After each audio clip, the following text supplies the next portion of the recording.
concerne un bilan d'activité du musée Pierre Noël, et je remercie ici sa conservatrice, Éléonore Buffler, d'avoir bien voulu s'acquitter à ce travail. Un bilan donc, sur les 5 dernières années, donc c'est assez dense, vous l'avez reçu, et Madame Claude Kiner, adjointe notamment déléguée à la culture, va vous en donner présentation. Bien, merci. Oh. Merci, Monsieur le maire.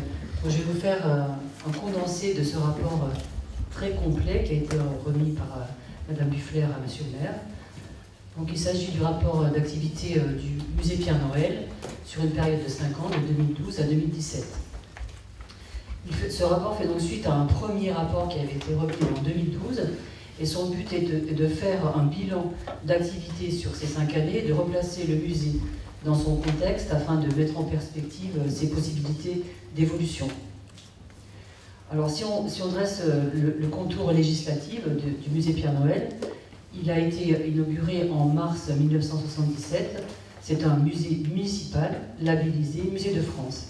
Cette labellisation implique que l'établissement est régi par la loi musée du 4 janvier 2002 du Code du patrimoine, qui instaure un cadre législatif en spécifiant ses missions et son rôle en tant qu'institution culturelle accessible à tous, l'inaliénabilité de ses collections, c'est un mot difficile à prononcer, excusez-moi, l'obligation d'avoir un personnel qualifié à sa direction et de disposer d'un service éducatif.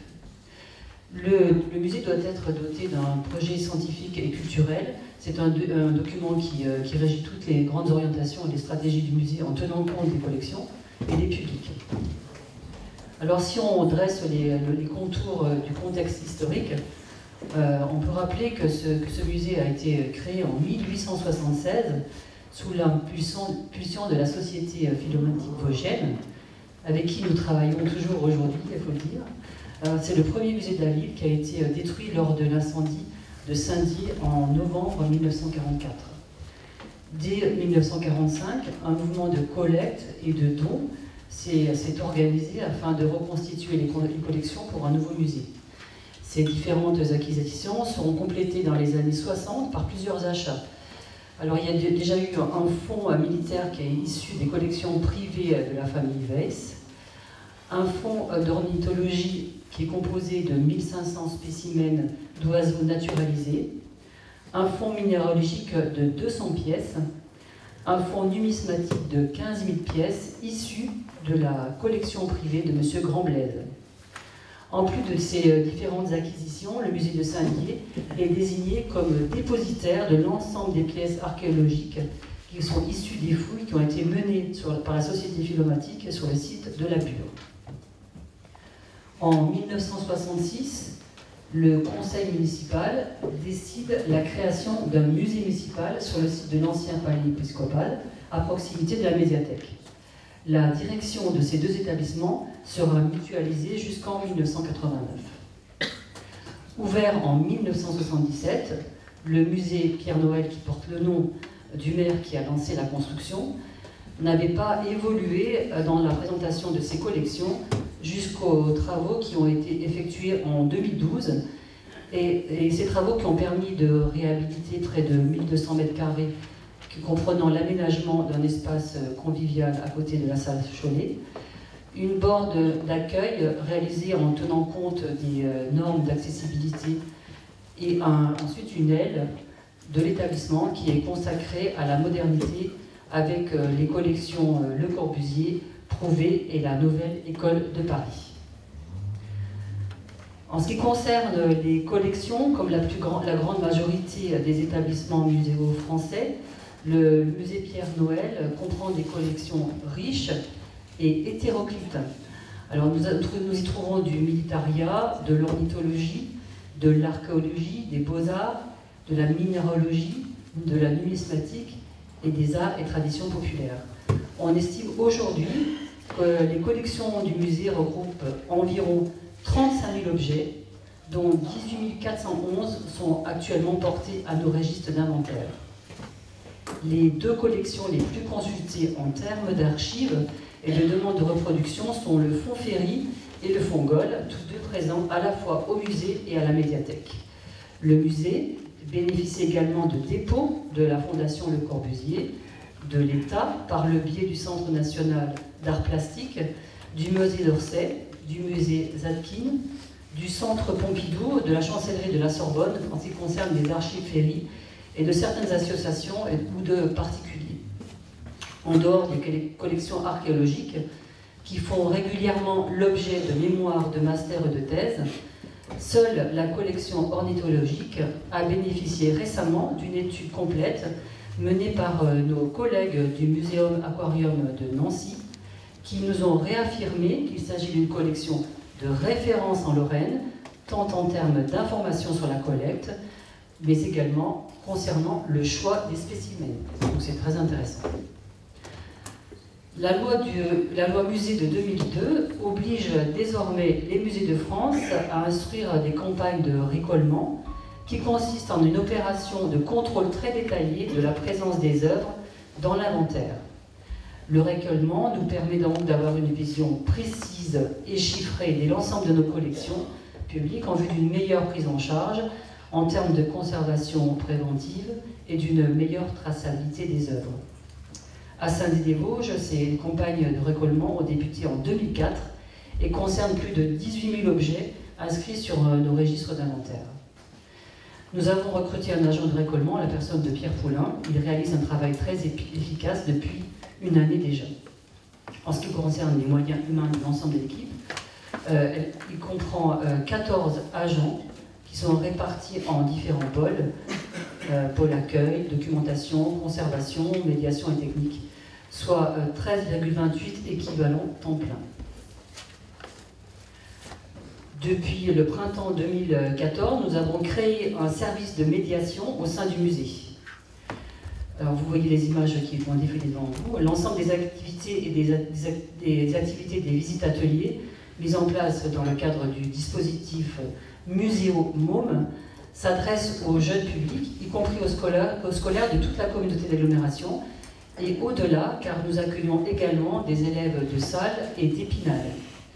Ces activités sont également proposées lors des événements nationaux, européens, comme la Nuit des musées, les Journées européennes du patrimoine et les Journées nationales de l'archéologie. Ce dispositif nous a permis d'accueillir plus de 2000 enfants en 2016 et déjà plus de 1300 enfants depuis le mois de janvier 2017. Fort du succès rencontré lors de ces activités jeux publics, nous proposons une nouvelle offre intitulée Muséoparty à destination des familles qui souhaitent organiser l'anniversaire de leurs enfants au musée. 3 thématiques sont ainsi abordées, la peinture, les oiseaux et une découverte des collections du musée sous forme d'enquête. Cette nouvelle offre, qui obtient de beaucoup de succès, nous a permis d'accueillir plus de 60 enfants depuis sa mise en place en mars 2017. Et depuis 2015, le musée et la médiathèque ont mutualisé leurs équipes et proposent, en lien avec le CCAS, donc c'est des actions que nous avons préparées avec ma collègue Françoise Legrand, un dispositif d'action hors les murs intitulé Passage culturel. Ce dispositif se décline tout au long de l'année autour de plusieurs expositions itinérantes assorties d'une action de médiation intergénérationnelle réunissant le public empêché des EHPAD publics, mais aussi privés, et les scolaires. Et depuis 2015, le musée participe également au dispositif de l'été en grand, au travers de différents ateliers permettant de découvrir de façon ludique ce qu'est un musée et ses collections, avec toujours un volet consacré à la pratique artistique. Nous avons ainsi organisé 7 ateliers en 2015, permettant d'accueillir 240 enfants, et 4 ateliers en 2016, regroupant 194 enfants. Cette année, le musée s'associera à l'Office de tourisme intercommunal pour proposer des visites guidées de la ville, assorties d'un atelier toujours artistique autour de 3 thématiques patrimoniales, la faune, les fontaines et les vitraux. Voilà pour l'été en grand.